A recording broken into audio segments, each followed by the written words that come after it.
आज की कड़ी में हम श्रद्धांजलि दे रहे हैं दार्शनिक, कवि और राष्ट्रवादी श्री अरबिंदो घोष को, जिनका निधन 5 दिसंबर 1950 को हुआ था। घोष संभवतः पहले भारतीय राजनेता थे जिन्होंने अपने अखबार वंदे मातरम में देश के लिए पूर्ण स्वराज के विचार को खुलकर प्रकट किया था।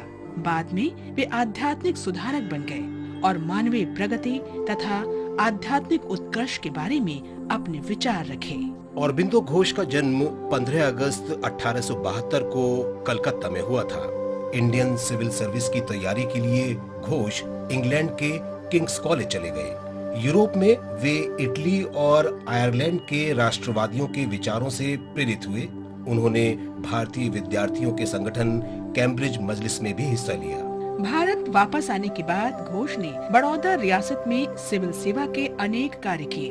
वे इंडियन नेशनल कांग्रेस की राष्ट्रवादी राजनीति में शामिल हो गए और अनुशीलन समिति के साथ बंगाल में क्रांतिकारी आंदोलन का हिस्सा बन गए। उन्हें अलीपुर षड्यंत्र के लिए राजद्रोह के आरोप का सामना करना पड़ा और वे गिरफ्तार कर लिए गए। हालांकि उन्हें कभी दोषी नहीं ठहराया जा सका। प्रसिद्ध स्वतंत्रता सेनानी चित्तरंजन दास ने 1909 में अलीपुर बम केस में इन शब्दों के साथ अरबिंदो घोष का बचाव किया।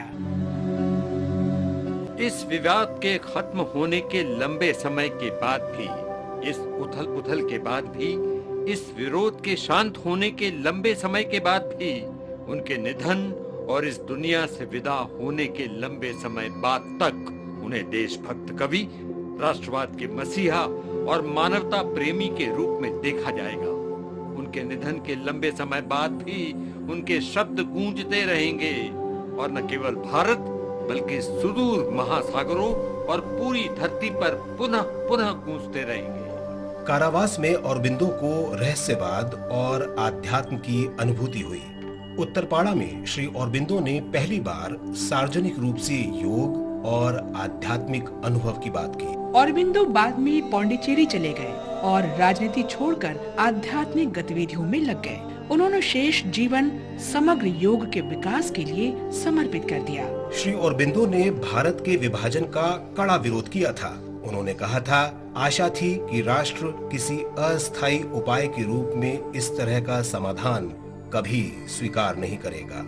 घोष को 1943 में साहित्य के लिए और 1950 में शांति के लिए नोबेल पुरस्कार के लिए नामित किया गया। 5 दिसंबर 1950 को श्री अरबिंदो घोष का निधन हो गया।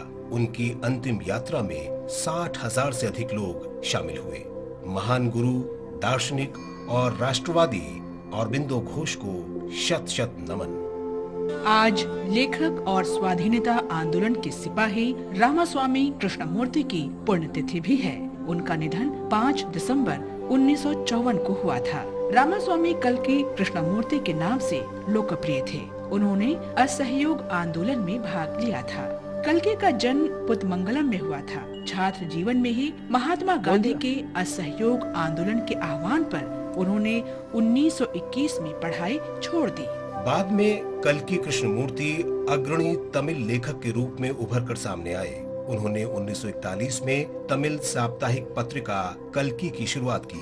उन्होंने ऐतिहासिक उपन्यास पोन्नियन सेल्वन भी लिखा, जो चोल साम्राज्य पर आधारित है।